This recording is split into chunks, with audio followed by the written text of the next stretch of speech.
the most famous goal of Chris Billy's life. Is this the moment for Lee Fowler? It is.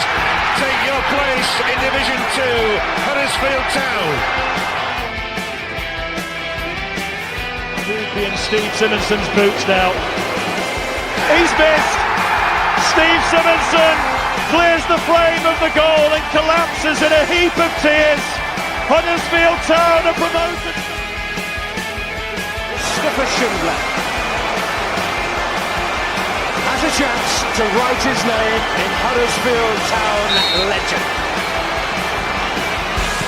And he takes that chance!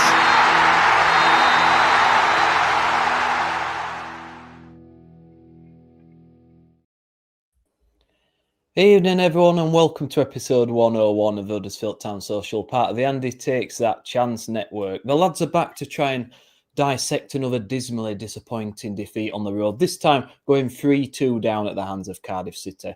Optimism going into the game was pretty low and it took one scan of the team sheet at 2 p.m. for it to sink even lower. No May starting, Joe low in defence and no pressure in wide areas all combined to create a comfortable afternoon for the hosts. Should we be angry in defeat or just lie back and accept it? Well, we were the underdogs after all. As usual, we need to talk about Lee Grant's managerial credentials whilst picking out a few player non-performances, and we'll also be looking ahead to the game everyone looks for when the fixture list comes out in summer. Yes, it's Northampton away on a Tuesday night. I'm your host, Nick Barlow, and joining me for tonight's therapy session is Mr. Ian Kilroy, Gaz K and Andy K. Thank you everyone for joining. Sorry a little bit late. Stephen Shepherd, like waiting for a Lee Grant presser, waiting for you guys, mate. Hopefully the show will be more interesting than one of those tonight. Grant must go, says Ken Cuddy. Well, we'll get on to that later, mate. But thank you for commenting. How are we doing, guys? Are we all good? Yeah. No, thanks for asking. Just don't be too enthusiastic, will you? This is the energy at the start. What is it going to be like at the end? I just want to clarify before everyone else starts. I am here as an independent adjudicator. I am worried that tonight could be the night the Town Social goes too far and faces repercussions due to the non-performance of Town on Saturday. I tried to nop out of this. I tried to get out. I tried to find a replacement. I tried to find a fourth wheel for the podcast, as all you three can attest to. Unfortunately, having taken it steady yesterday, Matt and I, forensic and, hang on, let's just go back through this quote, which has to be the most wonderful, forensic and damning analysis. I was fully sober for that. I had a coffee on the go. I was mentally prepared because I thought we had to say some hard truths. However, this evening, I'm sat here with a 4-pack of Brewdog Lost Beer to help me get through another hour and a half of that shite we had to watch on Saturday. It was, I'm still not over it myself, and I feel like another go around is probably not a bad thing for me either. However, I did try and get out of this. Just wanted to get that one in early doors. Forensic and it don't count when you post it though, mate. Under a burner account, it's got to be somebody that actually legitimate, that watches something it. real. Somebody who actually is alive. It's the benefit of living in many different countries over quite a long period of time. I've got accounts in all sorts of different email addresses. So actually, you'll never know. You'll never know where I might pop up next. Well, I still think it's you that said every time Gaz speaks, I turn it off on the feedback. No, that was me, which whoever it is, whoever it was, I hope you've gone. See you later. Fucking wanker. Brilliant. Listen, I'm not in a good mood, am I? You boys have already heard my tales of woe before we started. So I am grumpy with a capital G. Prime position then to talk about the game on Saturday, guys. And where do we start then? So come on, guys. I'll go to you, mate. So we'll get your general thoughts, then we'll go into more detail. But how are you feeling after seeing that, mate? To me, I am a bit annoyed after that, but I'll wait to rant later. What are your thoughts, mate, after that? Well, yeah, it was shite, wasn't it? Let's be fair. I'm struggling to get much beyond that. It felt like Luton all over again, really. A weird selection to start with. Piss poor start. Concede a soft goal. Somehow get yourself back into the game. Somehow. They played all right for 10, 15 minutes after half time. But then basically roll over. The only difference is we somehow managed to jam a second goal because Cardiff actually weren't that great, ironically. Certainly not at the back. Every time we got them out of there, when they were in the shape and they had the ball, they looked really good. But the second you moved them around or pulled them around, we actually had a little bit of joy. But I think I agree with one thing. I do agree with Mr. Grant in his post-match press conference was I thought we showed him a bit too much respect. His bizarre. The team are still trying to work out if they're good enough or something. He said at the very end, well, most of them looked like they didn't think they were good enough to play against such a massive team on Saturday. And it honestly, they got what they deserve, which is nothing. But it's the second game in a row, innit, where you score 2 goals away from home at a place like Cardiff. You expect to be taking at least a point, if not all 3, just like the week before when you score 3 at home. You should be taking at least taking all 3 points, not a point. So, yeah, I can I just say I checked my out. Anybody that went, absolute kudos to you. Absolutely kudos to you because you're the real fan for man. You haven't got Northampton tomorrow, so does that give me, is that 1 million fan points for going there tomorrow? No. But yeah, fair play to the town fans that went. I could hear you on the telly. So well played to you boys because you're the only ones who deserved any credit on the day. Deserve better, mate. The fans deserve better than that. Ian Grant made the changes, Nichols in, which I don't think there were many people arguing with that based on Goodman's performances. Wiles wide, Castledine wide, Harness alongside Ledson. To me, you were all wrong, mate. To me, I think Kasumu should have started. I think Harness could have then been pushed up a little bit further up. No Feeney, I don't know. Was that due to injury? Was that due to resting? I was trying to figure out what the reason for that was, but I saw Joe Lowe in the side. The bloke turns like a fucking combined harvester with a flat tyre, and you're playing against. Let's remember who his sponsor is. Let's have a little bit of respect put on the name of my man. He's playing against Cardiff with loads of really pacey youngsters like to get it wide. And Lee Grant for me and just got this completely and utterly wrong from the start. I'm looking at that team and I'm thinking, well, the game's over. It's lost. And we haven't even started. We went and kicked a ball and I've written it off looking at that team. Do you have the same thoughts? Yeah, this is the thing about the respect though, guys. Whilst we showed them too much respect on the field when it comes to how much ball we kind of gave them and we didn't throw ourselves in and whatnot, I think we didn't give them enough respect to consider how they actually played football. And they packed the midfield with a midfield 3. They're top of the league, right? They are more than a decent outfit, and they control the midfield. And what you can't do is let them win that battle in midfield.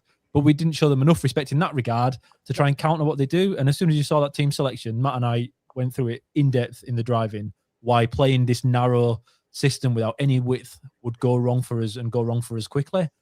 And it just was instantly, for me, a massive turn-off. You could tell what was going to happen in that game from the first moment that team sheet was released.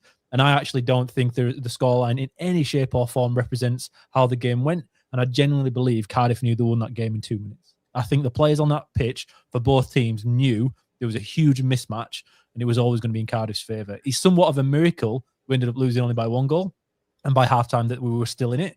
Because for me, we couldn't have set up in a way that made it actually easier for them. Realistically, I don't think we could have. We gave them the advantages out wide and also in the middle. We gave them an easier job up front because every time their strikers dropped into midfield, there were going to be 4 guys in centre midfield compared to 2 of ours because Bolker and Lowe ain't stepping up into midfield anymore because we've done that a couple of times before and got caught out. They don't do that anymore. It was an absolute masterclass of how not to pick a football team for me. And as Matt and I spoke about yesterday on the review, for me, Nick, I have it as down. I have it being as bad as Tom Edwards at Leeds under Darren Moore a couple of years ago. Whereas that was one person, though. And the thing is that was one person, one huge weak link against the speed of Somerville, I think it was, on that left-hand side. It was one mistake there, but it was an obvious mistake. The entire system was the mistake this time round. And again, I will struggle to forget what happened there on Saturday because nothing makes sense of it to me. Killer. Right. Imagine I'm an idiot. And just imagine that for a second, that I'm a football idiot and I don't know anything about football. I'm not being facetious here, but how did they set up so that 4-4-2 was the wrong way to set up? Was it 4-5-1? Was it, because you were talking about 2 strikers there, and I was too busy effing and jeffing about the fact we couldn't make 3 passes to even be asked to work out what formation Cardiff had got. So what did they do differently that meant that that was the wrong 4-4-2 was the wrong way to go because it had been successful in the past. So okay. That I don't I'll get. go through it. First thing is 2 centre backs won't pick up, right? So Bolka and Lowe, neither of them want to mark, but one of them had to. But we have 1 free. Yeah, our fullbacks try and mark up against a 4-2-3-1. That's fine. But because they had the overload in the midfield, where we've got Harness and Ledson, they've got 3 guys in there because our centre back isn't going man for man. Our centre back isn't doing anything, and that's your fault with Joe Lowe. It meant Ben Wiles had to continuously come in from the right-hand side to pick up the third midfielder. Every time that happened, there was a massive gap down that right-hand side, down our right, Cardiff's left, because Wiles was coming in to try and take on that third midfielder. One of our strikers didn't drop either. Now, if you're leaving their striker up front with 2 guys on him, we could have also sacrificed one of the strikers from having 2 up top to having just 1 up top, going into the midfield and making it a bit of a battle. You're away at Cardiff here. Again, this is where the respect thing comes in for me, Andy. You have to accept you're away at Cardiff and we aren't in good form and they are in okay form. Obviously, they've managed to do okay and they've got themselves to the top of the league now. You've got to respect that and you've got to accept that you cannot lose that midfield battle away from home. You needed a bit more of a rearguard kind of action where it was going to be a little bit more negative on paper, right? Where when you don't have 2 guys up top pressing. But you ain't going to have 2 guys up top pressing if our midfield is as vacant as it was yesterday with such a weakness. With Ben Wiles coming into that middle all the game, and he was poor, by the way. I'm not going to say he wasn't poor. I don't think anybody could have been in that position. But it just meant Sorensen had 2-on-1 all game. All game. And they were kept going down his side. Sorensen couldn't adjust. Now, the other option would have been Joe Lowe to go over, let Sorensen go high, kind of go to a back 3 on at times and shift. We didn't do that either. So we left them in every position, to me, stronger. In the up front, we kept continuously passed Salic on, who I thought was fantastic. Joe Lowe and Balker struggled with that. Then in midfield, we didn't win that once. We were awful. Kellerman had the free roll pretty much all game and drove the show without being too outstanding because you don't have to be outstanding when you have that much space. It was just a catalogue of errors for me, Andy, throughout the entire team where you've gifted them the centre of the field. And if you do that against a good team, you're punished because you can't create anything. With Joe Lowe and Balker, we sat deeper and deeper and deeper as well. Made that gap in the midfield massive like we've seen at the beginning of this season. And then we wonder why Bojan and Dion Charles, I don't even really remember Dion Charles touching the ball at all. The gap was massive, but you can't play through the midfield. It doesn't matter who's in goal at this point when you can't play the ball from defence to attack. Look at Cardiff's goal. I know we haven't gone into it. Just the first goal, they passed from front to back. We couldn't do that on Saturday. There's no way we could score a goal like that. Because we had not enough players in the right positions. It was like playing with a man less. As a mixture of them going man for man at the back and us having 1 spare at our back and then also losing that midfield battle. It was an absolute joke. And to say it didn't change for me, Andy, from what I could see, that's the part I really struggle with. Not just that it's set up wrong from the start, but that we didn't adjust 2-3 minutes in when you're like, oh, this isn't working. Change it. We didn't do that either. What's happened to the hook then? Because we talked about early season about this sort of hook thing where the presumably Sorensen moves up and or was it the other way around? Was it whoever was left so back? The hook referred to being that's in possession. So in possession, your hook was Wiles had come in or Harness had come in and then become the 10. The problem is on Saturday we had the hook as defensive hook. You can't do that. You can't have a guy hooking to defend because then you've got a massive open space. Neither Charles or Radulovic followed the left back at all either. So it just meant Wiles had a centre midfielder to follow and the left back, and it was never going to work. It was a mess. But the hook was different this week for me. Do you think he went with look? Obviously, Balker's been owned a couple of times when he's played against big, strapping centre forwards like is it Salic? Is that how I pronounce his name? Like Salic is. Do you think he went with Lowe thinking Lowe had some physicality that perhaps Feeney might lack in those scenarios, and it's just completely backfired on him? Because all Salic did was put himself on Balker all day. He'll never have an easier afternoon, will he? But that's Salic. No. I don't know, mate. I don't know. It was just far too easy. I hated how much space they had in the midfield. Sorensen were completely isolated 2v1 on multiple occasions, and we did. The frightening thing is when you get the first 5 minutes of a game, you look at it. Even a fucking idiot like me, you look at it and say, right, this isn't working, right? So how are we going to change it?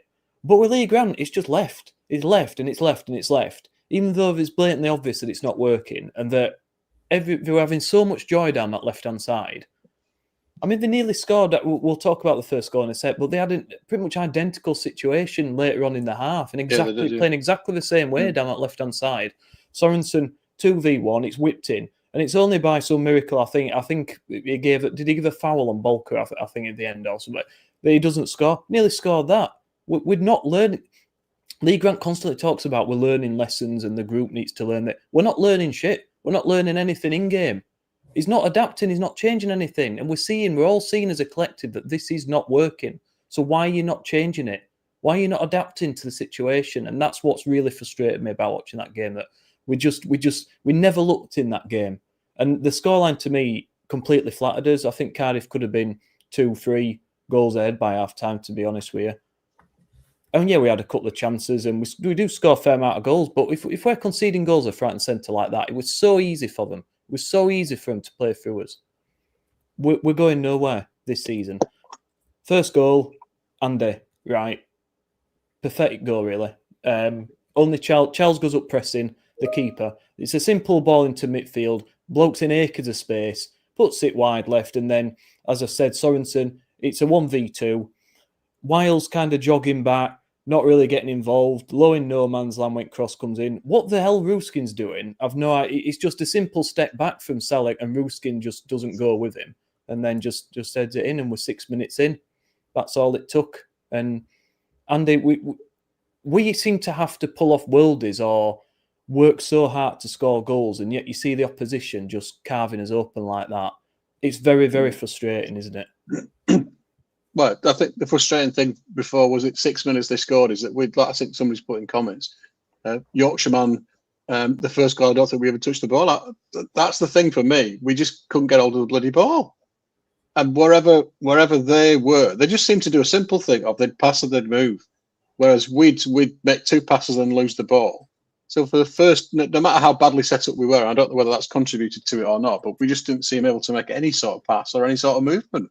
So they had, like you've all said, they had absolutely acres of space to do whatever they liked. And like you said as well, Nick, they nearly scored a replica of the first goal towards the back end of the first half. And then what's his face? Balcom made an absolutely theatrical dive to get a foul given against Salek. But there probably wasn't anything there. Yeah, it just the thing that frustrated me all the way through the game was our inability for professional footballers. Yeah, at League One level, but this is supposed to be elite football. Inability to control the ball and then pass the ball to another person in whatever colour bloody kit. Were we in Ecru again? Whatever kit we were wearing. We just didn't seem to be able to do even the basics of it. But when we did manage to do that second half, then we matched them for 5 or 10 minutes and then just our backsides fell out again. I think they've been talking about it in the press conference today about mentality, and they're absolutely spot on. We need a bastard or two who will go in and hammer somebody early doors and say, right, we're here and we're gonna claim this game. We're gonna put our stamp on it instead of waiting to see what you do and then not responding to it anyway. So they talked about Grant having been able to handpick the 14 that you brought in, and they talked about character and they talked about mentality. We have the same situation mentality-wise as we had last season, just with 14 different players. So that's the true issue for me. Is they talk about the tactics, and we've got a young manager who's making mistakes clearly on that pitch. I want to see somebody who will absolutely, as Warnock said, you're going to die for those 3 points, die for that badge. They are representing us on the pitch, and at the minute, it's a lily-livered, half-arsed effort, and they need to pull their fingers out, because if they don't, then we're going to be a mid-table mediocrity League One side for quite a few seasons, and we need people to stand up and go, I'm going to take some accountability for it, and I'm going to like May had done a couple of weeks ago when he was interviewed on Radio Leeds, said, he accepted that he hadn't been at the races, hadn't done what he needed to do. We need 14, 15 other people like that who are going to accept that they've got to take some responsibility. And it just feels a transactional thing. We haven't got the Tommy Cowans of this world. Darren Bullock, neither of them were great. Those guys were great footballers, but they would have absolutely laid down their lives for this football team. And that, for me, is what we're missing massively. Connection with anybody in the pitch. Yeah, we laugh about me sponsoring Joe Lowe, and I've met him, and he's a really, really nice guy. Have we got a team full of nice guys? I don't want a team full of nice guys. I want a team full of bastards that will do anything they can to scrap and win and drag people all over the place and do whatever they need to do to get the points on a Saturday and a Tuesday for my football team. And they are not doing that at the minute, and I don't know why. So that's the thing that absolutely puts me off with them at the minute. You guys have got to Northampton. I can't go there because I'm down in Surrey. We work for the next 2 days. I couldn't get back up there with my working hours. But everybody that went to Luton, everybody that went to Cardiff, anybody that's going to Northampton, absolutely take me top hat off to you. You show way more commitment and way more passion and way more energy for our football club than any of those that are putting the shirt on at the minute, and that's just not good enough for me. Mark Harrison said it, mate, on here. People not prepared to do the ugly stuff, and that's what you need in this league, especially, isn't it? We'll talk about Northampton away, and we'll go into detail, but we're going to need that there, aren't we? Mark was there, from what I understand, on social media, wasn't he? Mark was there. Sorry to talk over you. So he's seen a bigger picture on the pitch than I have, sat on my old man's chair at home. So he's seen more than what we've seen on the telly, and he's seen the same thing.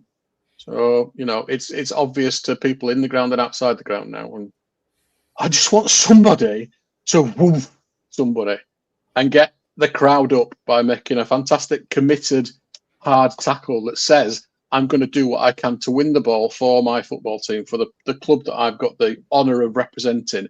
And it just feels transactional at the minute that I turn up, I run around a bit, I do what I'm told to do, I go, oh, well, never mind. And then I come back and do it again and again and again. And they just talked about the connection being something that I thought Grant had picked up on at the beginning of the season.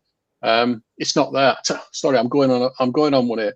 What really pisses me off, really pisses me off, and this is something they do when they win or they lose, is when they're going to acknowledge the away fans, they never get nearer than the fucking 18-yard area. Bojan did it they got close at Lincoln, according to the highlights. Go and make that connection. And if you are scared of being said some nasty words to you by the crowd in the away end, well, I'm sorry, you haven't got the balls to play for my football club. I'm not saying excusing some of the stuff that's being said. That's not okay. But sometimes you've got to go and stand there and go, thank you very much for coming, while somebody's giving you some grief. That doesn't make it right, the grief. But get beyond the 18-yard area, make that connection. Take your shirt and give it to a young kid. Do something that builds a connection with our fucking football club, because I'm sick to death of having people who represent our team but don't represent our team. What are we, working class, hard-working terriers? They're not that. Rock up and play like a terrier, or fuck off. Apologies for my language. Fucking hell. Is that the line, Andy? Is that the line? The 18-yard, that's the difference. That's the 18. You look at it, they go to the 18-yard and they stand and they do that. Don't do that. Don't bother doing that. Come and say, look, I'm like Alfie Medid at Bradford. I'm sorry, hold your hands up. Make sure that you care, because at the minute you're not showing us that you care. And the tactical stuff, that that's absolutely not my thing, my bag. It's about connection, it's about passion, it's about showing us that you care about the football team that we love. And at the minute, you're not doing it. So show us it.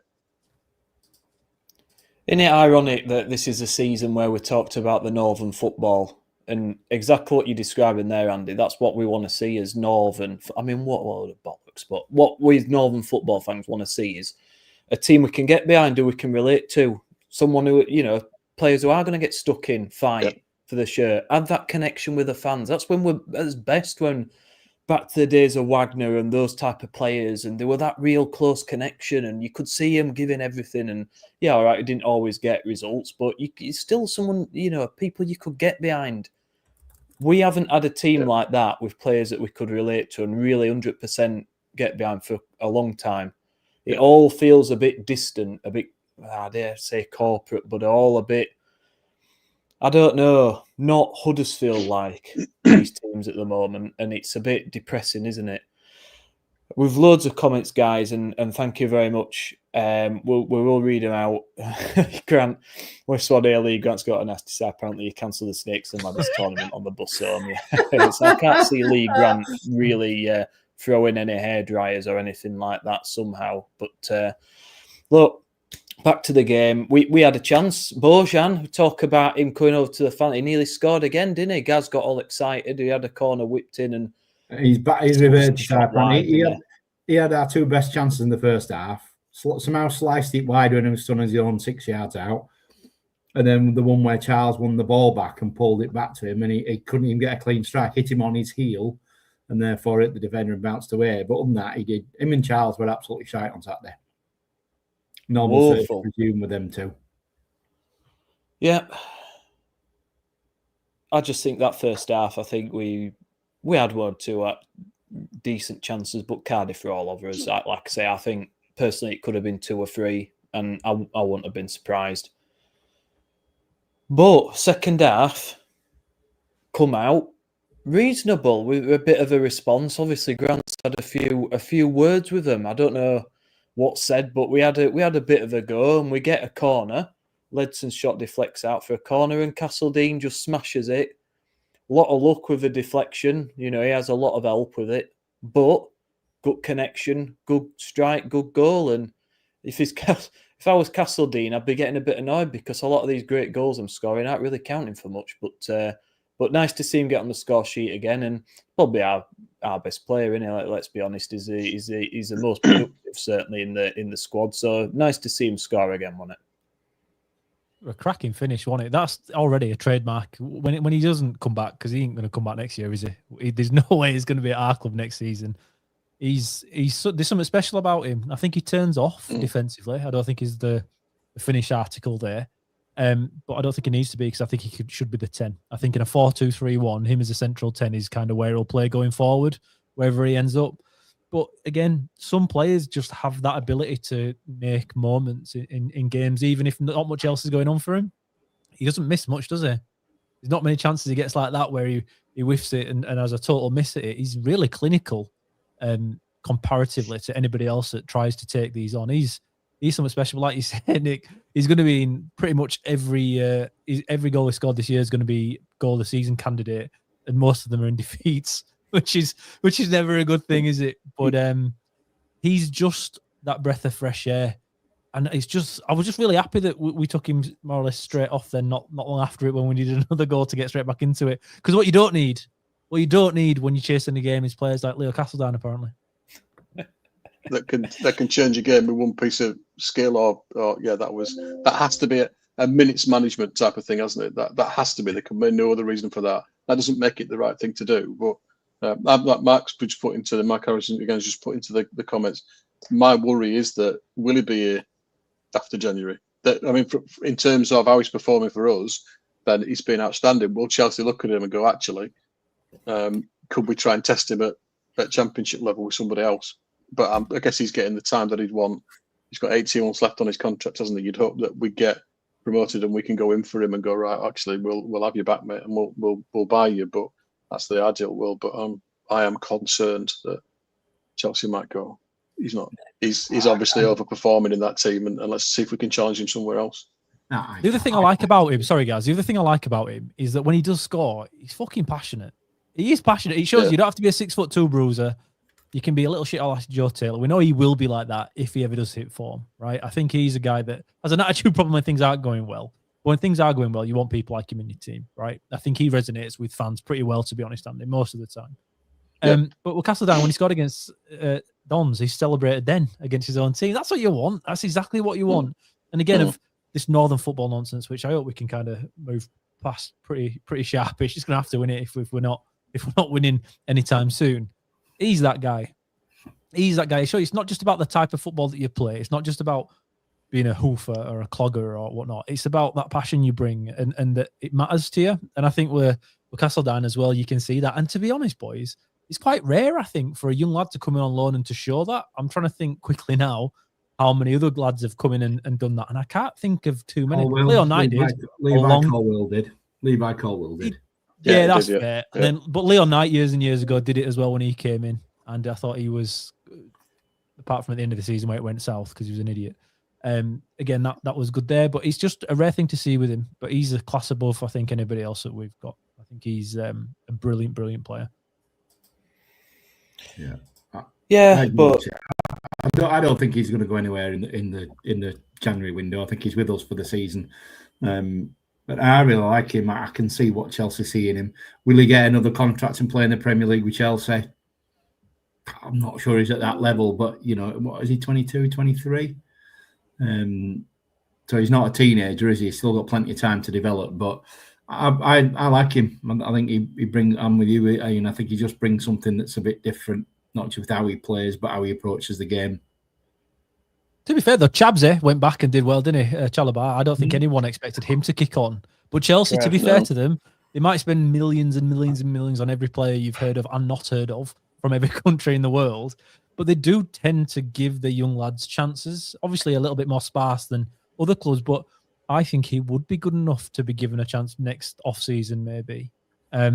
Obviously, it's very different, like when we had Emile Smith-Rowe come in and we were in the Championship and doing really well. Like, that's a different... Well, we weren't doing particularly well that season, but it's a different thing because obviously we're a division below and he's not going up against Premier League in all but name quality opposition. But I think he's earned that right, to be honest, to be given that chance to play with Chelsea's first team when he goes back, because he is that good. Let's enjoy him while we can, eh? It's just a shame we haven't got more players like that can come up with those moments of magic. But as you say, the Huddersfield Town way, let's get him off the pitch because he's contributing too much. I think he had another spell where I think he was involved again and set up Arnis, was it, who shot over. So he was after the goal, he was involved in another move that could have easily led to something. Cardiff's Brian Barry Murphy then makes 3 changes because he sees that it's, they're starting to get under the cosh, brings 3 players on, and within a couple of minutes, they then score. So that might be something for Lee Grant to ponder rather than taking our best players off. But I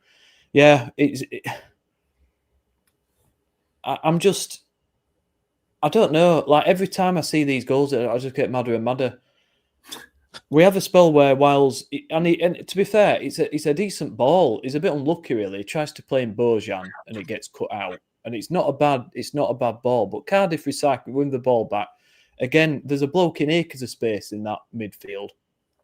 Plays it wide right. And Bolker just dives in. I don't know what he's trying to do there, because if he connects, it's a penalty. And he doesn't connect.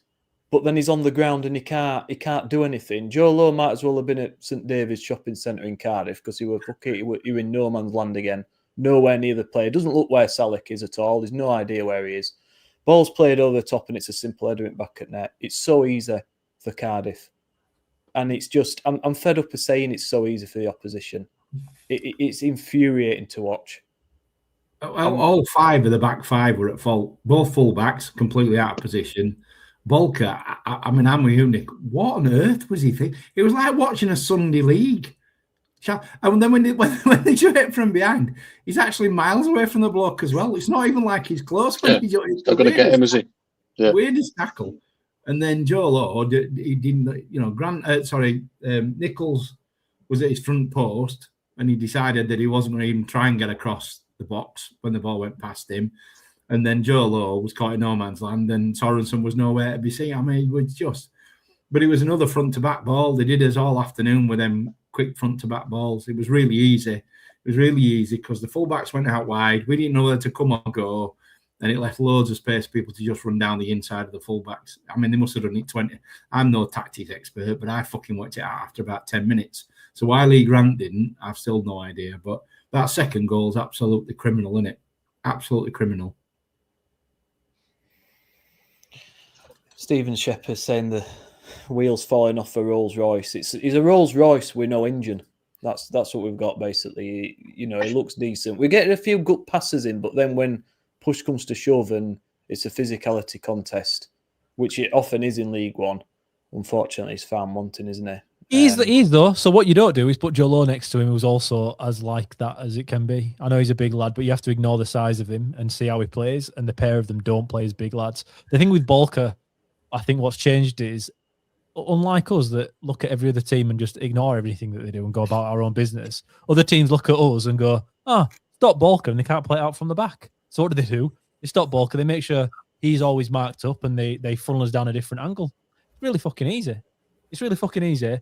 And for my money, I can't see us trying to counter that at all in any shape or form. I just can't see it. We don't up the tempo to get it to Bolker quicker. we just continue to play it and look surprised that he's marked every time, as if it's done by accident. And if we're just unlucky that this is happening, no. Other teams are looking at us. Other teams are using their analysts to work out how we are playing and what they should do to counter that. It's just a shame that either we're not doing it or we aren't doing it well enough that it's obvious to see. Because at the moment, that is the biggest issue for me. But that's where Balker's gone for me. Everyone knows he's important to us. It's no coincidence that Plymouth and Mansfield, they're poor teams. And obviously Mansfield haven't been great since then either. So it wasn't just like a one-off for them. But what's happened is everyone else has worked it out with Balker because he's come in. We look much better. They've said, right, stop him, stop Town again. That's exactly what's happened. And we look totally different once again. We'll look back on Saturday to what we looked like prior to changing. It does show you, though, boys, it's not just the formation that's the issue, because this is the same kind of style of problems we had earlier on in the season. It's the same thing.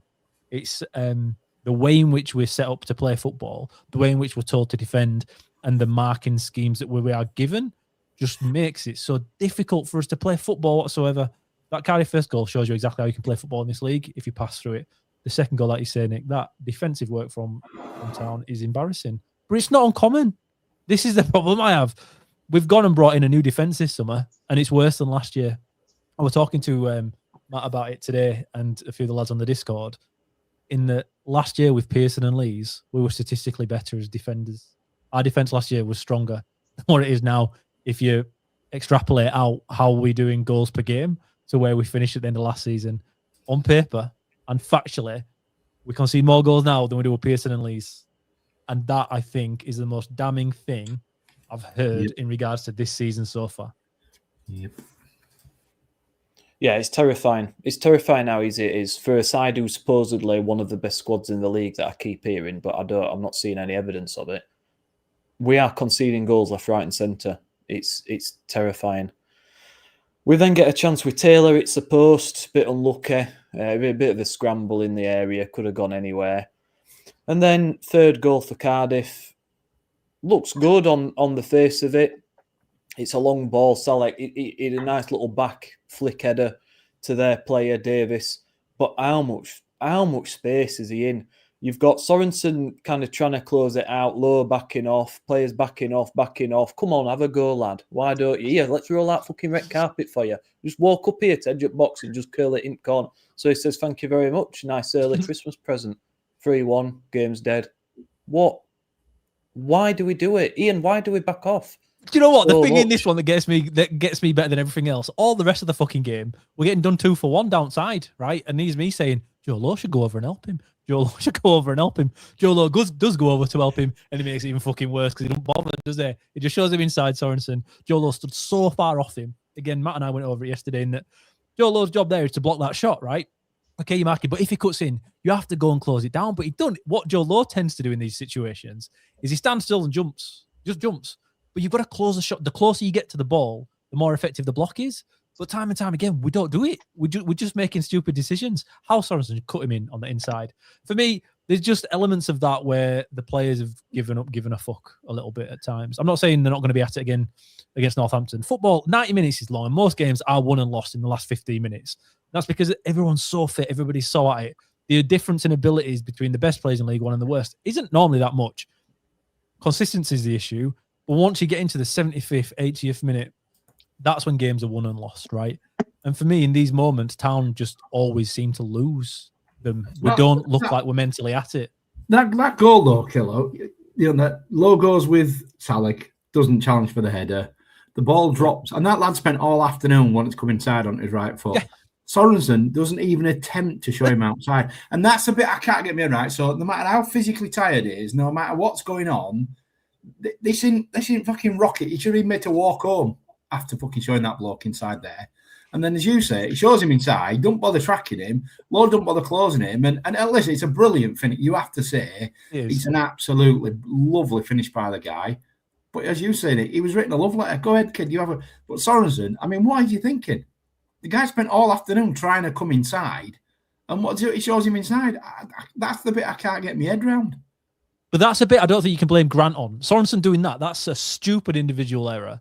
And I can't blame Grant for that. So I think after the game, when people saying, well, there's individual errors from players, that's fine. But the game was already lost well before that moment. That, to me, shows the players losing faith in the system or whatever's going on at the moment. The players checked out in that game for me at 2-1.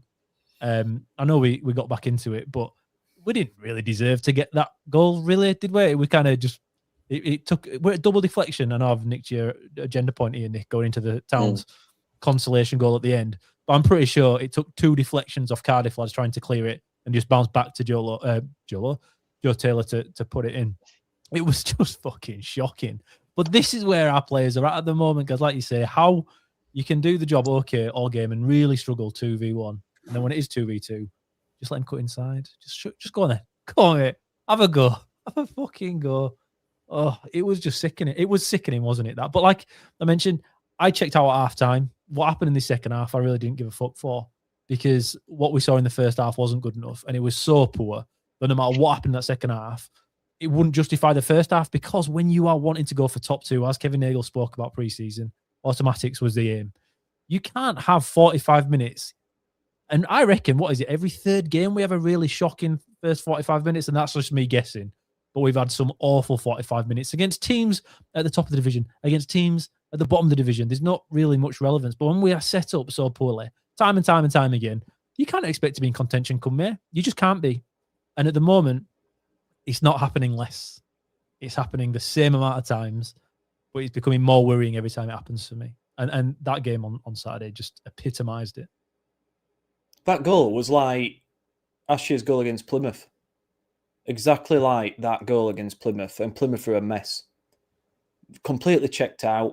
And they've lost every game since, haven't they, more or less, Yeah. Nick, as well. So that Argyle have continued down that route. I think that's a good pickup. Exactly the same. And what does that tell you about where we are at the moment as a squad? Pathetic. Yeah, we get that goal at the end, but like you say, it's very, very lucky. It takes a deflection off 2 players on the way in, and he puts it in. It's nice for Taylor to score, but we never looked like getting back into it. Even after that, I think we had we're at 6 minutes of added time after that, or we never looked like getting back into the game really. Nor did we deserve to. Cardiff were by far the better side, and you can talk about we had better XG all you want, Mr. Grant, but what we're seeing is a team who are far superior in every department. And when you're setting us up like that with absolutely zero chance of competing, what do you expect?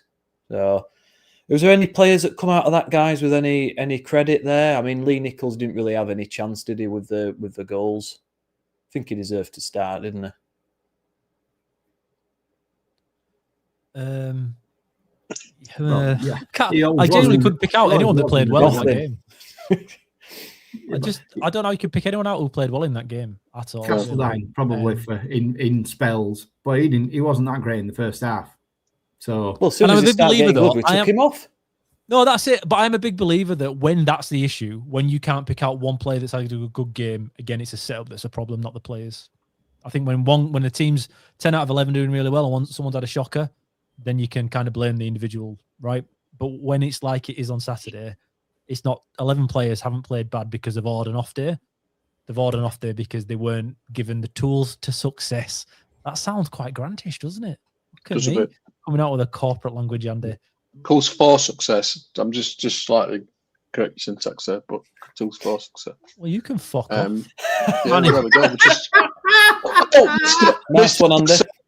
Mr. fucking precise and decisive. That's how to improve your game, big lad. Speak proper English. That's all I've got to say. I'm just wondering whether there are players that are actually getting better in our heads by actually not playing in this team. So like the likes of Watmer, Wallace, although he did all right against Lincoln, didn't he? And did all right when he came on. Rowan, to a certain extent, although maybe he should have played on Saturday, I think. Other players that are getting better by their absence rather than the fact they're actually turning out, because anybody who does seem to turn out seems to just Marcus McGuane must be like Pele then, because he's someone we're never going to see, is he? He's on Rolando Aaron's territory, is that bloke. Yeah, maybe it's just desperation, Andy. I don't know. I think we're just hoping someone's going to come back in and change this side. I'm not sure. Do you think anyone, Gaz, comes in and has a positive impact? I thought it's tough because we moan when he doesn't make decisive changes, and then we moan when he changes it. So we've got, let's be honest, we've got a big squad, and even with the injuries he's got a bench that most most players would walk into League One teams. I keep thinking back to something that the wise old owl Greg Mara once said. Do you remember him? He went on. In fact, he was famous. He was on telly, wasn't he? He was on telly with that Greg Mara, yeah. He's also younger than all of us, so this is that as well. Fucking hell, he's had an hard life. Is he really? I thought he was like in his mid-50s, Greg. How old is he? Perhaps it's Greg that just turns off when I start talking. Perhaps I think he's 36. He's 35, 36. No, I'm not. Never. Anyway, the point I was trying to make before we snagged Greg. You won't watch this. No, was about the fact that, I know professionals are professionals, but fans know what they see. And I think every fan that watches Huddersfield Town knows you don't sign Alfie May and leave him on the bench. You play him up front because he'll score 20 goals. He'll score you 20, 25 goals in a team that plays. You can't get out of League One without a big number 9, either as a first choice. I mean, look at Cardiff on Saturday. You can't get out of League One if you don't have any pace. This isn't rocket science stuff. We know all this stuff, but it seems the club think that they know better than most of us, Nick. So, and everybody we've got is very samey. You take Feeney out and put Watmore in. You take Watmore out, you put Lowe in. You take Lowe out, you put Murray Wallace in. It's all samey. You take Gooch might be better than Sorensen in my opinion, but they're both average League One fullbacks in most effects. You've got Miller and Ruskin are very similar. It's all very samey. We don't have them. It's a good point, guys. Quickly though, just remember, that's a really, really good point. I haven't actually thought about that, and I think what that then leads to is this team's this way by design. So the lack that's of what I was getting to. Yeah, I hadn't thought about that. That's a very, very good point. I do. Grant's been given free rein to sign what he wants, and what he's got is a team of duplicates, people in, people out, same play, same shape, same people, same job, same routines. The problem is he hasn't worked. His setup hasn't worked. His formation hasn't worked. And he's been unable. It still presents to me an inability to be able to change it in game to turn an opponent over. And I've seen loads of stats since the weekend about our performance against the top 7, top 9, top 10, or whatever it is. And let's be honest, absolutely atrocious, because every single one of those has got decent coaches, decent backroom staff, decent managers. I'd argue not many have got a better squad. All these players he signed, by the way, there's not many of them I've looked at when we signed him and gone, well, that's a shit signing, what we signed him for. Not many. Murray Wallace was a question mark for me, but I got the logic. I didn't really get it, but I got the logic of it. But, who would not have wanted Alfie May in the summer? There's not a League One team would not have taken Alfie May in the summer. Not a one. And that, Leo Castledine, I would think there's probably pretty much every League One team would have taken him on loan.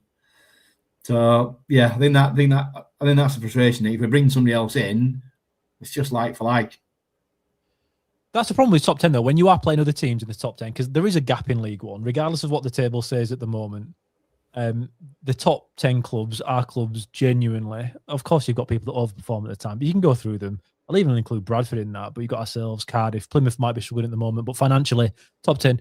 You've got the top 10 clubs, right, where it becomes a tactical battle because individually everyone matches up well enough to give them a chance of succeeding over the season if you can win those games against the other teams in the top 10. And Stevenage happened to be there this year by deservedly. They are solid and we have beaten them.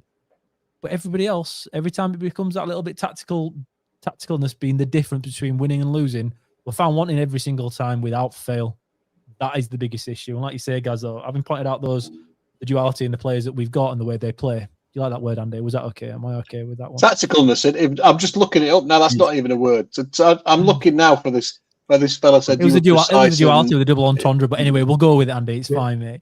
The thing is, when Grant has had free rein to build the squad as he sees fit, which is what's happened, but then you're still found lacking when it comes to the tactical approach against teams that you are directly competing with to get out of this division, then there's a massive issue somewhere and it's staring us all right in the face. And I think that's where I'm really struggling at the moment. Maybe 30, 40, 50 games from now it changes and somebody develops into being able to get past that hump. But this hump isn't just a bit of a blip at this point. It's pretty fucking massive because you can't have a successful season losing as many games as we do to teams around us. one-off defeats and like AFC Wimbledon, the 3-3 draw there, I wasn't worried about too much because it was a bit of a counter-attacking special, wasn't it? In that I won't say battered them, but we controlled the game. We were the better team. We should have won that game. And again, that game gets replayed. We win that game, no problem. It's one of those games. It feels worse in the moment because we fucked it on Tuesday night against Luton by changing the team too much, and he puts extra pressure on it. I understand the anger towards it, but in isolation, it's not that big of a deal. This one is because again we've been outfought. We've been outfought, but it's the outthinking that's the biggest issue, and I just don't know what the answer is for that. Or I kind of think I do, but I don't want to admit it entirely. I think it's a classic case that we just put all our eggs in one basket. We recruited for a system that just doesn't really work in this league. We found out it doesn't work, but then we don't have a place to really change it up into many other formations with no wingers apart from Ashia, with no pace. I've always said it, you need pace and power in this league to succeed. With next to no physicality at all, although we have added some height in, and with no pace whatsoever. And without those two things, we're going nowhere this season. Well, to be fair to them, Alves and Redmond might have provided both of those things, pace and power, and they're at Knackers Yard, aren't they? So I think maybe they've tried to sign that, and then whatever injuries they've had, however they've occurred, and we haven't heard anything about either of them since. So it wouldn't surprise me if both of them were sent back and we tried to put that pace and power that you're rightly talking about, Nick, into the team in the January transfer window through loans. But who the hell are we going to get? So I think they've tried to do something about that, but you've got, for me, the Alves and Redmond injuries have put paid to that. It's unlucky, Andy. I think it has to be a priority in January. Like I say, it's not an easy window, though, is it? It's not an easy window to get quality players in. So it'll be interesting to see how we do. Obviously, with Chris Markham in the building as well, but I'd imagine a lot of these would have been ones that he'd highlighted. So we will see what happens. Lee Grant then, guys. So what we're doing here, what we're doing with him. So I listened to his interview on Radio Leeds. Radio Leeds says some weird stuff nowadays, by the way. I was listening to some clips from it, and they were making out like we were sort of, we should be happy to accept that we lost because we were playing Cardiff. And, Augie said, I think many fans that compliment you on how the team played today. Would they? I'm not really sure they would. Lee Grant said the game's exactly how we wanted it to be and how we prepared for. Well, I mean, we've just gone on at length to say how underprepared we looked, and it was completely the wrong setup. He said we give them too much respect. Well, why? Why are we giving teams too much respect? I'm not really sure about that either. And we're too passive with defending and duels. Well, I agree with him there, but we've been passive all season and we're not really learning how to deal with it. So, look, what we're doing with Lee Grant, is it going to work with him? I'm going to ask you this. Do we get promoted with Lee Grant? Yes or no?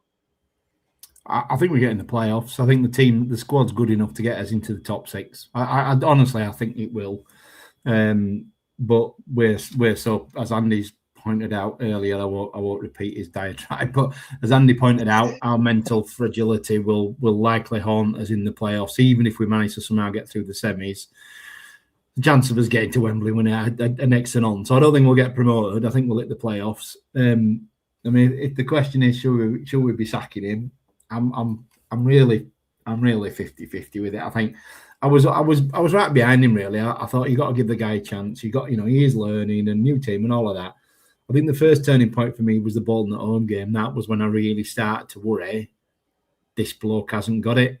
I think Stockport won. Stockport have probably got the best squad, probably up there with us in terms of the best squad in the league. So the whole Stockport one, I'm prepared to give him. But the Bolton game, to lose that game at home 2-1 in the way that we did, that was the first time I started to think, maybe he ain't got it, this bloke. And I've seen nothing since, really. Although we beat, let's be honest, we beat Mansfield and we played well. We beat Plymouth and we played well. I think somebody said in the comments earlier, didn't they? Let's be honest, they're not the greatest teams. And I think we cautioned that when we talked about it, after those games, didn't we? But the issue, we just can't keep sacking managers. What we on? Is he the 8th or something? 7th? 8th or something? I think. Yeah, I mean, we can't keep fucking binning people. But we also can't keep spending £2, £3, £4 million on players and stumbling around 8th. It's just not good enough. We need to be in the, we should be knocking on the door of the top 2. The only good thing, and I keep saying this, is this Leeds is so shite. We've got every chance that string a 6, 8, 10 winning run together, you've every chance. But at the minute, I was looking earlier, we're 8, 9 in the last 10 games, we're 19th in the form table over the last 10 games. And that doesn't sound like a team that's suddenly about to go on a 6, 8, 10 fucking match unbeaten streak, does it? So I don't know. I don't know. I'm really torn.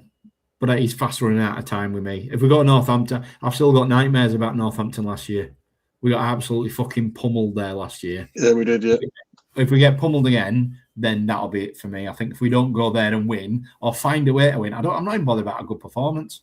I just want us to go there and find a way to win. And I think if we do that, buys him a little bit of breathing space. But he loses at Northampton. I'm not sure he'll see Christmas. He'll be at home with Stan Turner. Having his Christmas dinner with Stan Turner. Having his Christmas dinner. Yeah. HTFC Steve said on X, look, we've been beaten by top of the league in a relatively competitive game. A tad of an overreaction. I'm gonna Michael Dave. Yeah. I'm gonna answer that one and say no, it's not an overreaction, Steve, because it's not just this game, is it? It's every important game we've faced this season. Every game that's had something riding on it. Every game we've played with teams above us or in any kind of decent standing in the league, we've been absolutely toilet. We've now conceded 3 goals in the league 6 times this season. I think only Leyton Orient and Blackpool and Plymouth have conceded more than us. We're 19th in the form table, as Gaz said. We've not won more than 2 games in a row, I don't think, the entire season. And this coming from one of the highest spending teams in the division. So no, I don't think it is an overreaction. I think it's absolutely crap. I think from what was promised at the start of the season, and you've got to bear in mind the season ticket prices are twice as high. What was promised at the beginning of the season and the money that's been invested in the squad, for us to be performing like this now is not good enough. It's not good enough. We're not just talking about this game in isolation. It's over the course of the season. And every single time we've had to go there and get a result because there's been, we've got a chance of going in the playoffs, or we had a chance like at Luton of getting in the top 2, or we're playing a local rival, Bradford or Barnsley, or we've been absolutely toilet in every one of those games. And as a fan, you're only going to take so much, and it's pathetic. It's not good enough, and it needs to change. Andy, Ian, one of the other guys on X, HTFC Daz, says, if we were to get rid of Grant, who would we actually bring in, though? Which is a good point, because I'm not seeing a wealth of managers out there available. Maybe we could go and poach somebody, I don't know, but because we're such a big attraction at the moment, aren't we? But who could we even get if we got rid of Grant? Is it going to make any difference? I don't genuinely, unless you bring somebody in who would lose the dressing room pretty quickly, like Mark Fotheringham clearly did, and Danny Schofield to a certain extent. I don't think it could be worse. If I look at the way the team play at the moment, the results that we're getting, I think any manager could come in and get that. I don't see anything, right, where I believe Lee Grant's bringing in something extra over what another manager could. Now, the argument not to sack him, I guess, at this point is only that we've sacked so many other managers. I think we're all at that point. I think pretty much the town fandom is there in that he probably isn't the right guy, but we've sacked so many, so maybe it's not the right time. I think that's where you are as well. I think everybody's at that point. And that's no reason to keep somebody, is it, realistically? Again, Coleman came from nowhere. We got him. We plucked him out, but so did Jan Seiwert. It doesn't matter, but that's football. You have to accept these risks in everything that you do. It's just that playing it safe and continuing to keep it as it is, I think, is accepting defeat, because I don't see it going very well. So whilst I can't say, bring him in, bring them in, I don't see it, even with the record of our ownership bringing in managers, right? It could be that much worse, because I really feel like the results we're getting are on the back of the individuals on the pitch doing the individual things, and that would also be there. The team is good enough not to ever be in trouble at the bottom of this division, right? The team is good enough for me to be top half no matter what. I'm a little bit against guys. I don't think we are playoff material at this point. I think if Grant stays, we miss out. We're 4 points away from 19th in the division. I think we're closer to them on points than we are to 4th. Yeah, Lincoln are in 4th with 31 points. That's 5 points. Burton Albion are 19th with 22 points, and we sat with 26 points. We are lucky to be as high as we are because the league is such a clusterfuck in the middle of it. And I only see it trending one way. As you mentioned there, the goal that Ashia scored against Plymouth was similar to what we considered this weekend. Things like that are symptoms, and the symptoms of issues that generally don't get better. They get worse. Now, these next 2 games, Northampton and then Wigan on Saturday, isn't it, at home at 12:30 on Sky. So Cam Pope's probably commentating again, so that'll fuck us anyway, because we never do well when Cam commentates. Right? And he won't come on with us anymore, will he? He won't podcast with us so we can slander him as much as we like Cam Pope. They're massive now, because I think if you don't come out of these games with at least 4 points, the writing's probably on the wall, even for the most positive Town fans that are kind of thinking, well, we can't sack him because we sacked too many. You've put so much pressure on yourself now, not just League One, but Town as a club, because we've not done very well these last few games. And the thing that gets me is, after beating Mansfield, I'm like, fucking banging. Here we go. I thought 4 points out of Mansfield, Luton, we're all right. We'll take 3 against Wimbledon. They'll be able to crack on. Cardiff doesn't matter. Problem is, it's not gone like that, has it? And now we're going into 2 games where, for me, you have to win one of them and you have to at least draw the other. But realistically, 6 points is the aim. Does anyone have any confidence of that? From what we've seen recently, I don't know where you get your confidence that we'll win on that we'll do all right, guys, to even make the playoffs at the end of the season based on how we play at the moment. Because bar Jack Watmore, I don't see anybody else who's missing injury-wise who would come in and be a real impact in the first team. So I think this is it. This is it for now. And we're a long way away from being what we need to be to compete at the top of this table. Can I just come back on that, Nick, for you? The only reason I say that, Ian, is exactly what you say, which I just think this league's shit. And I think we're about to enter the winter. There'll be a few other teams who haven't got the squad depth we have. We'll pick up enough points. We will pick up enough points because we've got good enough players. But as I said, I'm not sure that's enough to get us through the playoffs if we get in them. Judging by what the mentality we've had on the big games, would you have any confidence, even if we got into the playoffs, that we'd be able to come through those games, though? None. No. I tell you what, though, Virtue Trophy will become a really important thing. Forecast, my prediction is that we could start heralding that one. Andy, am I right? Yeah, good word. Yes. Use the correct context. Well done. A success for the season. Because at the moment, it looks like the most likely way we can have a decent day out at some point, doesn't it? Cue a 1-0 Rotherham. Yeah, Rotherham. round. Oh, God. But that's where we are now. We're relying on progressing in the Virtu to give us some joy this season. I mean, that's how fucking far we've dropped. From the start of the season where we're all, yes, come on.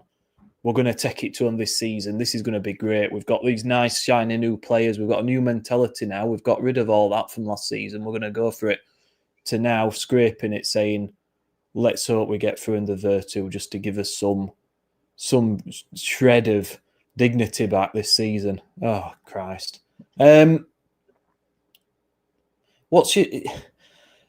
We kind of keep going over the same things episode on episode, but people, I've seen a lot having a go at Kev as well on X and whatnot, and on the forum. So I just wanted to put it to you guys: are we blaming the ownership for this as well? I mean, you could look at it 2 ways. Since he's come in, great upgrades to the stadium, the purchase of the stadium, all the development around it, and all the nice new things like the sound and the screen and everything. But I saw a post from, was it Nangle Out, I think, on X with some stats. And we've won 42 games from 127. One of the worst league positions in 18 years. Highest season ticket prices, probably relative to inflation, that we've ever had, probably. You know, the football's boring. The atmosphere at home is a shadow of what it was. when we were with Wagner. And yeah, I appreciate we're at a much higher level there, but I mean, we're nowhere near that, are we, in terms of atmosphere alone? We've gone through 7 managers, probably soon to be 8, with where things are going. There's no leadership on the pitch. There's no team the fans can relate to. There's no connection there whatsoever. The football side of things has been an unmitigated disaster. Is it the chairman's fault? Do we say, look, Kev, this isn't working out, mate? Or is it simply that he's been ill-advised, and can we put all this on Lee Grant? I'm not sure where to go, guys, with this. I'm not sure who to blame.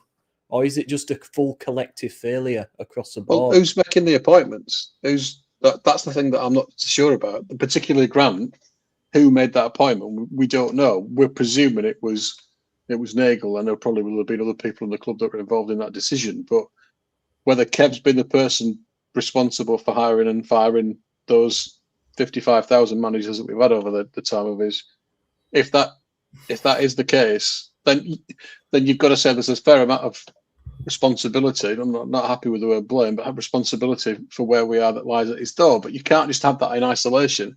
You've got to have all the other stuff that's gone on, that he's, the good that he's done to the club as well. So, I'm a bit accused of having splinters in my arse here at this one, but I could go either way on it. I think that the appointment of Grant is proving to be not a great one. I'm not yet going to jump off the Grantling bus and go to the other side, but he is running out of time. I think that whether the way that Lee runs the club, or as he appears to do, is the responsibility of Kev, and Kev's given him the carte blanche to do whatever he likes, then there's a little bit of trusting an untried manager to do that. I'm probably unique. I don't know which way to go. Looking off the pitch, and there's people that say that's all that Kev's bothered about. He's only interested in the infrastructure and the 53 acres of land and what he can do with that, and he ain't going to get any money back from Huddersfield Town. So I don't think he's going to make any sort of profit on whatever investment he has made. It's been a huge one in the club, despite the amount of grief that he's got. So he gets plenty of kudos from me. There's just something about the way there's something about the culture on the footballing side that tends to breed the same results. So whether he's responsible for that, I don't know. I want to give him the credit for everything that he's done, but on the same, you can hold him accountable for the choices that he's made with the staff that he's appointed, and it's not been great. He has to take his share of the blame, Nick. He's the man, right? He's the leader. So I'd be surprised if he doesn't, in private and sometimes in public, take his share of that responsibility. He must do. And it's his money. You know what I mean? We're all asking whether he's to blame. He's the guy that's, you can, whatever numbers you believe, between 20 and 50 million pound in an hole. So, he, as I keep saying, he's put his money where his mouth is. But my worry is that this continues and he just thinks, fuck this, I'm off. And he packs up. We really are in the shit then, because there is nobody queuing up for a £10 million a year loss League One football team, is there? We're not Sheffield Wednesday who get 35,000 at home. They've got a queue of buyers. We're not going to be in the same. We're not even in the same fucking league as that, are we? So, he has to take his share of the blame, and he's feeling the pain financially. He's feeling the pain in his relationship with the fans, which was reasonable to start with, wasn't it? It was a good relationship. He was open. He was supportive. But the reality is, since he's been here, the football side of the club's been a shit show. The thing is, like you said, though, he's openly admitted he's not a football guy, which is quite strange for an owner, isn't it? Right? But he's not the tactical guy. He's not. I genuinely don't think he's making the decisions, bringing in the manager. I think he's got a say on it, and I do wonder if he's got a say on the sporting director, Chris Markham, who's coming, because we're pretty sure we could have got him earlier doors, and for whatever reason they've waited, and all of a sudden results have gone pretty poor, and he's come in. I think that's me connecting dots that might not exist, and I will accept that if I am wrong. You can question whether he's appointed the right people to make the appointments beneath them. I think that's something that comes into play. That's an American thing, though. When you have NFL teams and they bring in a new can't remember what they call it, the person in charge of the team. There's a general manager.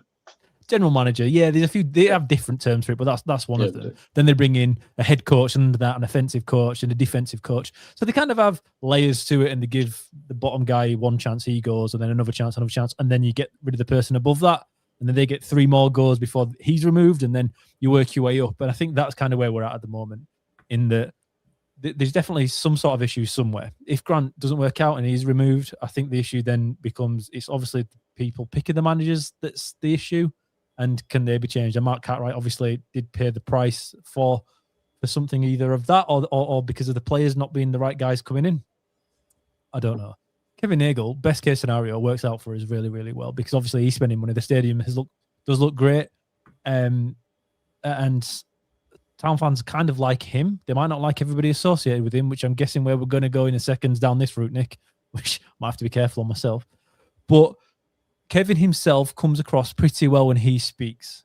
And I think that goes a long way with town fans. And I won't be surprised if he flies in again in a couple of weeks because when things are going poorly, he normally turns up to make things a little bit better.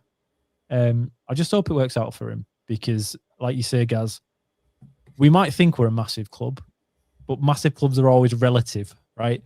We're bigger than other clubs. We're bigger than Burton. Bigger than anyone in League Two, right? But then you've got teams like Bolton. Are we bigger than Bolton? I don't know. We're bigger than Sheffield Wednesday. Not when you look at the fan base. Not at all. Historically, we might have won more. They might have won more title than us, actually, thinking about it. But like for like there, but we aren't massive. And American billionaires, if that's what he is, as we're led to believe, there's not too many of them. I mean, at the moment, it looks like there's a lot of them coming into English football, but you're not going to have them all the time. And we are spending money, and we are quite fortunate for doing so. It's just a shame it's on the wrong players at the moment, but that can change. I just hope Kevin sticks around for it. I think that's where the frustration comes, though, isn't it, Ian? Because we've had spells in our history where we've had next to nothing. We haven't had a pot to piss in, and we've been scraping, scratching, trying to survive, signing one player a window, and now we're in a position where we do have someone who's willing to put his hand in his pocket. That's where the frustration comes from because you don't get these opportunities very often. These owners don't come around every day, and we've got an opportunity to build and progress and really create something good for the future. And I think that's part of the frustration where it's not happening. I hope it works out for him. I think he's a nice guy. I think his heart's in the right place with what he's trying to do in terms of long-term sustainability of the football club and building a good infrastructure. I think it's brilliant, and he's not a football guy, and it's even harder that he's not in the country. And he said when he first came in that he wanted to bring people in who understood football, that could get on, that he could leave them to get on with their jobs. And I think Mark Cartwright let him down a little bit in that regard. I think he was wrong to let Warnock go. I have to say, I think that was a mistake from him. But who's making these other decisions? I'm not too sure. I asked it because it's very black and white in football with a lot of fans. You've either got staunch Nagel out, or you've got Nagel supporters that's saying, "Come on, give your head a shake," and there's never really any in between. And there's a lot of grey, and that's why I wanted to ask because it is a tough one. It's a tough one to answer. I'm not trying to be up Kev's arse here, but I do appreciate him coming in, putting the money in, trying to build it. And hopefully, people are asking to bring in another director of football. He brings Chris Markham in, so he's doing things to try and improve and change things. I just hope that it works out long term, and we can build something. But anyway, so from that, let's get on to his mate. Ian's looking away, hoping that we don't say something daft, but we probably will. But yeah, Carmichael Dave. I mean, Gaz, you want to defend him, mate. There's been a lot of back and forth with fans on X, mate. So let's put the case for the defence first, shall we? I'm not sure it's a defence. Well, I think I'm going to defend him in that I think we are town. Let's be honest. In the aftermath of a defeat, town fans are touchy, prickly fucks, aren't they? So why on earth he thought it was a good? Because actually, fucking hell, guys, I'm shitting myself here thinking you go too far with Carmichael. Right, and I'm going to get in a bit of trouble. And instead, what you've done is shut on town fans instead. Hang on. Listen, I've already talked sense once tonight, so it's about I've fucking done enough, haven't I? So only because he'll slide into your DMs here, won't if I upset him. That's the only reason you're panicking. He'll be sliding into your DMs again. I think like, but he doesn't help himself, does he? So my point being that actually he was factually correct. You know, they're top of the league, we're not. They were way favourites in the betting odds. We weren't, right? So as an American, that's how he looked as. He looks at the underdog status that in that individual matchup on that particular day, we were underdogs, right? I think what Town fans took that to mean was we've got an underdog mentality. And then, of course, people then point out biggest squad, spent the most money, wages, fucking, Cardiff out that great, dad. And all of that is correct. But, I mean, he's ill-advised to post that shit immediately after the final whistle. I mean, what is he thinking? That would be my concern, that he thinks that's a right good idea to roll that out and then double down on it. I mean, that was the other thing then. When Town fans reacted, Carmichael Dave, God love him, double down and then double down, didn't he, in terms of what he was saying. So, I think in fairness to him, as an American, I can see where his mind was at and I can see what he was saying. I think, why say it after a fucking match like that? I don't know. When Town fans are already spitting feathers about the performance and the result. And then to double down on it is even more naive, isn't it? Anyone?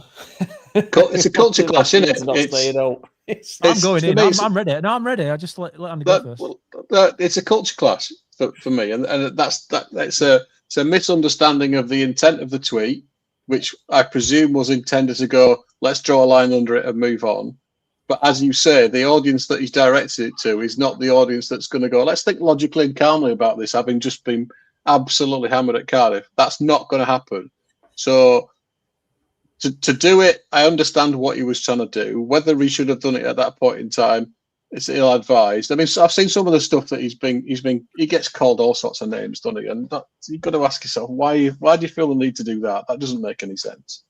You don't know the guy, so you can't call him the names that I've seen him being called on X in this last week or so. So that doesn't make any sense. And he's always going to defend himself. And also Nagel's always going to defend him in that situation. Nagel will always get involved when there's people being called out and being, if anybody at his club is insulted, then Nagel steps in. We had that with that. What's that? The guy who does the comedy, when he put something about Cartwright in his 10%. Graham Rayner, that was it. Graham. Sorry, Graham, for forgetting your name. If you are by watching it, any chance watching or listening, Graham put something on it. It was a piss take of Cartwright, and the club cancelled it because Nagel felt offended by it. So he's gonna jump in. He's gonna defend his mate, and then we get the level of doubling down that you do. So I think it's a culture clash, and that doesn't. I think he's got to learn that he's not dealing with the sports jock audience that he deals with in America. That's not his role with this football club. So he's entitled to his opinion, but I think he's got to think about what he posts and when he posts it. And it makes no sense to me for him to do what he does. He should just keep his nose out. But it's up to him. If you don't want to listen to him, fucking mute him. Why would you follow somebody you think is talking absolute bollocks? So the Town fans are going to text. Hang on. No. Well, why would you? I'll tell you why. Why would you lean into that? Why would you? It makes no sense. He's a spokesperson for our club because he's a sports advisor to the owner. He has things he should and shouldn't do because of the position that he's got. He might not be paid by the football club. I think it's made pretty clear that, right? But I don't think you can antagonize people in the way he does, American or not, and it be a net good for the club. It leaves a sour taste in the mouth of many Town fans the way he responds online. And if it was a nobody, I think that's absolutely fine. But it's clear he's Kev's mate. To me, anybody in that position should have the intelligence not to get involved in that situation. Talking about being underdogs, don't fucking go. Don't do it. Don't do it. We shouldn't be underdogs. We're underdogs. Yes, we are underdogs because you and your mate have brought in the wrong people to make us underdogs at this point. Right, so the blame from Town fans then is pushed that way, and it creates conflict that is not necessary. It's unnecessary. It divides a fan base that needs nothing more to divide it at the moment. When you consider what's going on in the field, it's stupid. That's my issue with it. The way in which it's been handled is poor, and now, again, I think we feel like we own the club as we're the fans. And in my opinion, we do own the club. It's our club. It's our granddad's club, our great-granddad's club, our dad's club. A lot of us have family that have played for Town, supported Town for 100 years, right? And then you've got people that are outsiders coming and claiming to not be outsiders, to bleed blue and white, to be a diehard, right? and then talk this way, it upsets town fans. And now we don't need that. We don't need that at all. Yet, just as we can suggest Lee Grant isn't learning on the field, off the field, in this situation, we aren't learning either. This is happening far too often, and it doesn't need to happen because it's for the benefit of whom? Who benefits from having these arguments? No fucker. No one benefits from it. So just stop it, man. Grow up. Stop talking about town in this way when you are falling out with town fans. The attendances at the stadium visibly look like they're quite low compared to what they have been previously at this time in the season. The last thing we need is to burn any more bridges. Even if what you say is technically correct, whilst again, this is where free speech comes into it. Everyone has a right to say whatever they want, but it doesn't mean whatever they say isn't going to be acted upon in a negative for whatever reason they're saying it. And this is where I kind of fall with this. He can say what he wants. Of course he can. He can state facts. But when people fall out with him, we as in E and the club shouldn't be surprised. And when that happens, it's not the fans' fault. Fans go too far. Some of the stuff thrown that way is vile and disgusting and shouldn't be happening, right? And I'll definitely defend him in that regard. He shouldn't face that. But if you look at the bigger picture as a fundamental kind of thing, we're alienating fans because this kind of clickbaity attitude to writing certain tweets is bothering people and it's unnecessary. So please don't. The thing that gets me the most is when there's a criticism based upon Sacramento Kings, such as the ownership shy. If they keep losing the issues of the ownership, there was a tweet about that not long back. Yet if town fans tweet the same, then there's ultimate defending kind of it against what's happening at the football club. And that hypocrisy angers fans more. And again, when you're going through times like this, it's more important that everybody's united and together. And I just feel like it divides people more than anything else. And it shouldn't be the case. That's kind of what I want to see, that this stops for many, many different reasons that I don't need to get into. But I think if this kind of antagonizing messaging from not the club itself, but from somebody associated with it did stop, I'd feel that would be also growth on Kevin Nagel's side and something else that I'm looking for in that regard. But it's just a shit show and it doesn't need to happen. It doesn't need to happen and it must stop from all sides, please. It's the only time I'll beg on this podcast. It's the only time, right? That if anyone is fucking listening from that, just stop it. Just leave it out. Just chill it. You don't need to do it. You don't need to do it because you're going to fall out with people because you've got to the point where people are ready to fall out with you. And whilst they shouldn't be that way and they're very much in the wrong, the net good to the club is non-existent. It's a negative, and we need to just be careful of that. I think we need to have some context to it, don't we? We've had 7 out of 8 seasons have been absolutely woeful. We've been let down season after season after false dawns, false promises. We've had money invested in the club that's got us nowhere in terms of the squad. Forget everything in the background. I'm just talking about the team here. Attendances are at the floor. Fans' morale's in the toilet. Losing, predictably so. And we're having another season of that's going down the pan that some are already writing off. And we've not even hit midway through yet. And then you've got Dave coming out, tweeting stuff like that, which is absolutely no need to do. This is Kev's PR guy. Yeah, all right, he might not be officially employed by the club, but he's his PR person. And he's tweeting stuff like that and getting involved in arguments with fans on X. It's all a bit tin pot for me. There's no need to do it, just don't do it. I like that he wants to engage with fans but there's way to do it. You've got to read the room. You've got to look at the situation. And he must have known that by putting that would antagonise some fans, because how could you not? You know what town fans are like. Like you say, we're all on a knife edge here. We're all pissed off. We're all miserable. Some of the fans on X are idiots. You know, I've got to say that some of the abuse, they just give abuse out for a living. They've no else better to do, have they? But when you put stuff out like that, you just get everyone's backs up for no reason. Don't do it. And it'll make life a lot easier for you, for everybody, especially in the situation we're in. Yeah, you rewind 4 years ago and maybe no one would have batted an eyelid at that, but we're not there now, mate. We're not in a good place as a football team right now, are we? And I just think it just doesn't help. It doesn't help at all. And it's the same when Kev gets involved in these arguments with fans, and you know, whether it be Terry and Nigel or any of these, and it's back and forth. And it just, from the outside, it just looks tin pot. Just don't do it. Don't engage with it. Just let the football on the pitch do the talking. And that's all you need to do. Right, so on that note, we move on to tomorrow. We've got another game, Northampton away, as we've said. 15 in the league, bang average, proper League One outfit, rough and ready. But they play as a team. We rarely do well down there. We, like I said, we have nightmares about the old Eavesy. He'll be sharpening his studs, getting ready for Balker if it's the time. Balker won't be sleeping tonight, thinking about it. What we're saying for this one, guys, this is a big game to me. This is the start of a run of reasonably winnable games.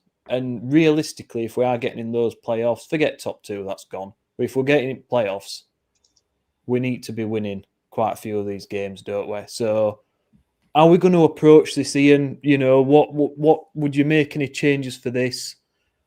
How are we going to set up? Oh, it's grim, innit, even thinking about it. They play a 3-4-1-2 kind of thing, and we've typically been really poor against that this year. I have a feeling we're going to go back to 4-2-3-1 on Tuesday night. I feel Grant will go back. Whenever somebody's forced into a change they don't want to do, and I don't think we want to change from that 4-2-3-1 originally, did we?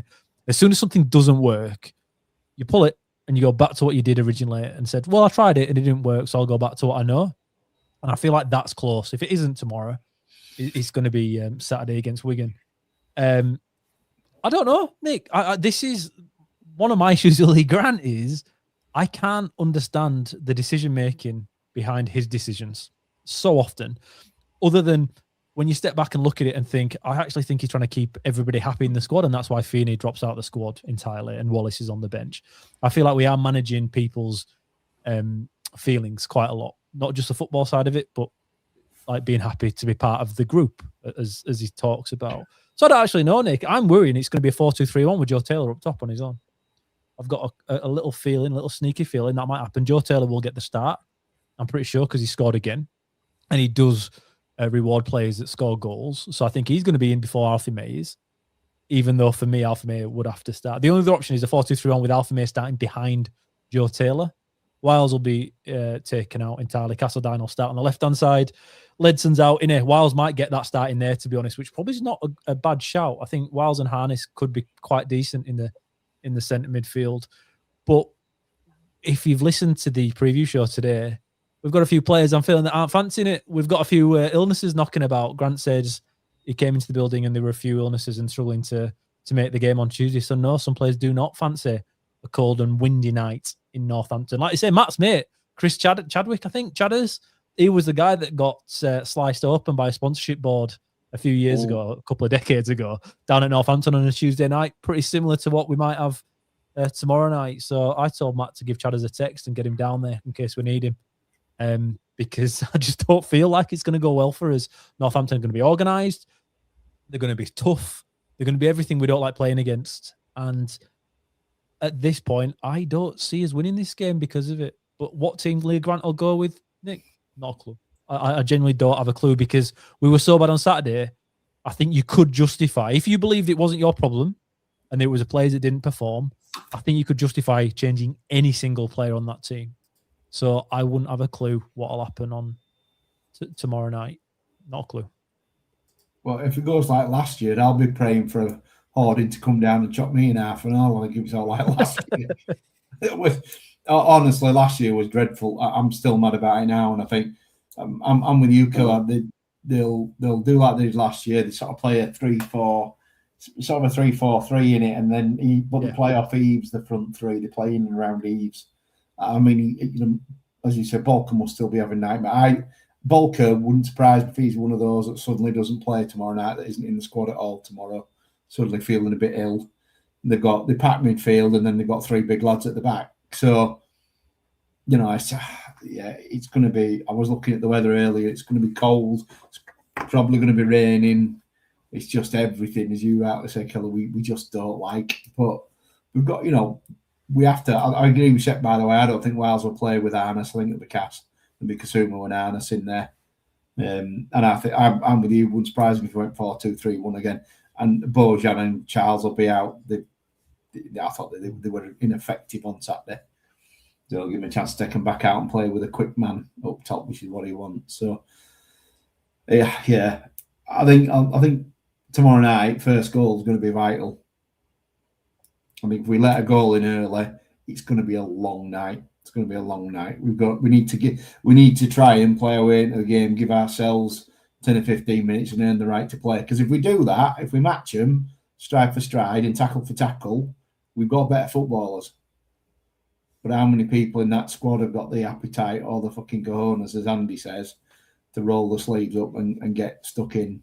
Could be He'll tell us a lot, won't it, tomorrow night, I think, Gaz. I think we'll know so much more by the end of tomorrow of who's up for this fight, because we're past that point where tomorrow will always come and you're like, okay, today's not worked, we'll go again.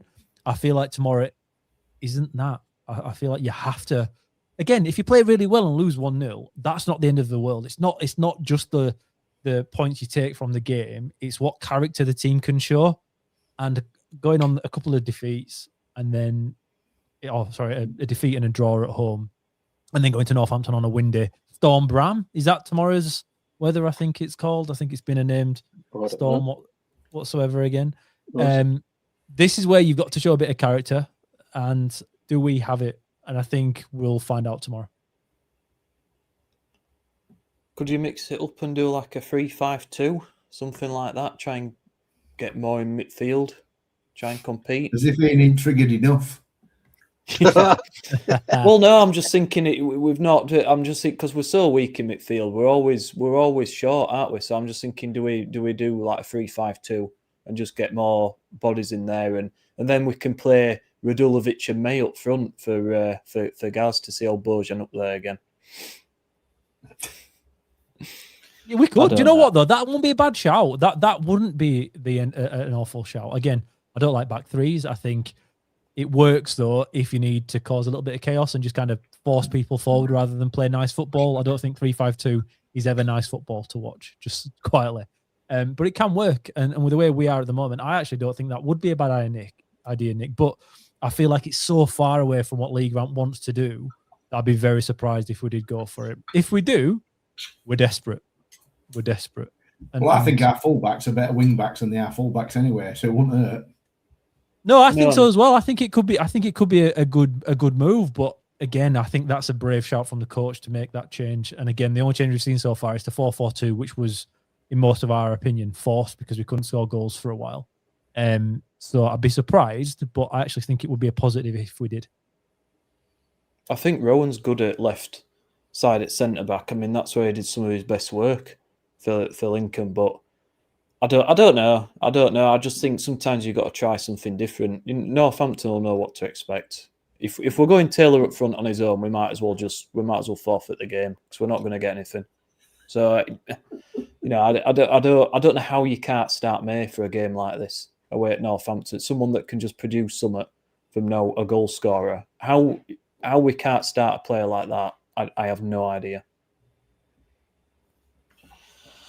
It's going to be interesting, guys, isn't it? It's going to be interesting.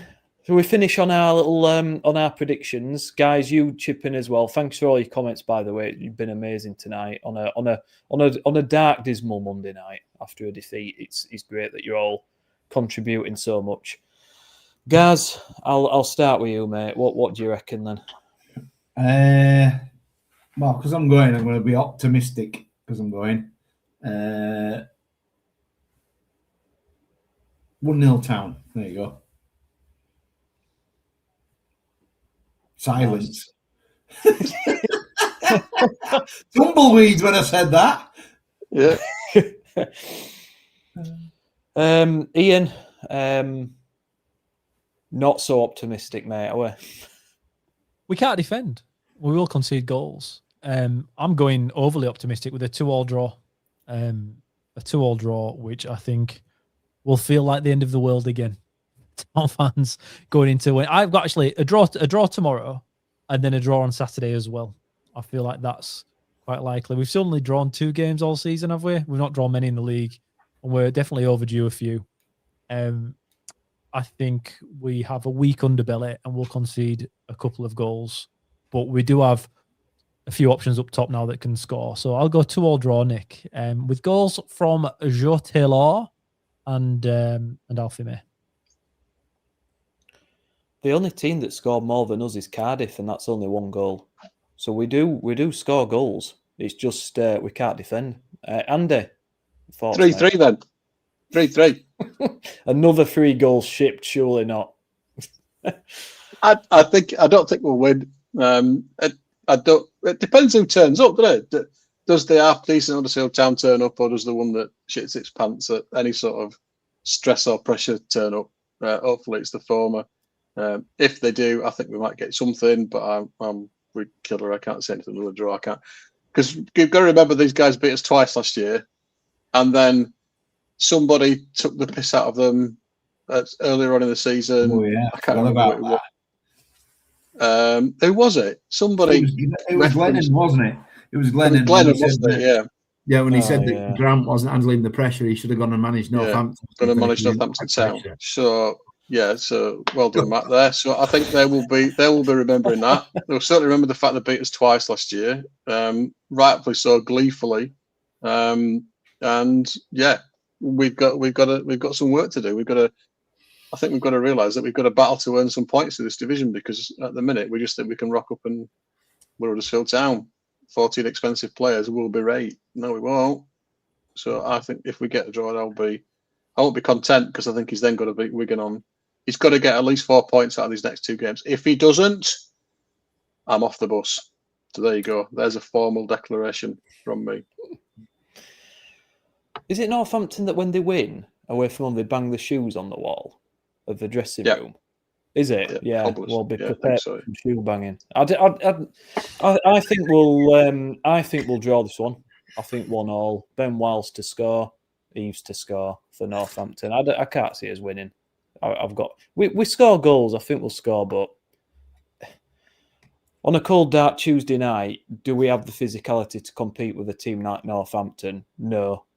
It's as simple as that. I've no faith in us getting a win. Although it did surpass my expectations at Cardiff, because I thought we'd lose 3-0 and we scored 2 goals. So that's something anyway. Hopefully they can surpass them again tomorrow night. But that's it for tonight, guys. Thank you very much for listening. If indeed you still are, it's been another depressing one.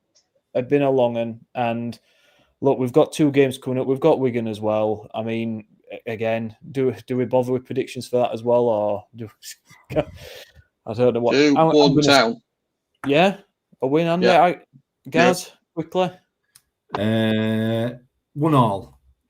1-1. I think we'll win 2-1. I think we'll win. I think we'll get 4 points from these 2 games, which, judging by previous performances, is decent, but really it should be 6, shouldn't it? Let's be honest. So, thanks for listening, guys. We'll do a show after the Wigan game and hopefully 6 points, but we're not hopeful. See you soon. Bye for now. And as always, up the town.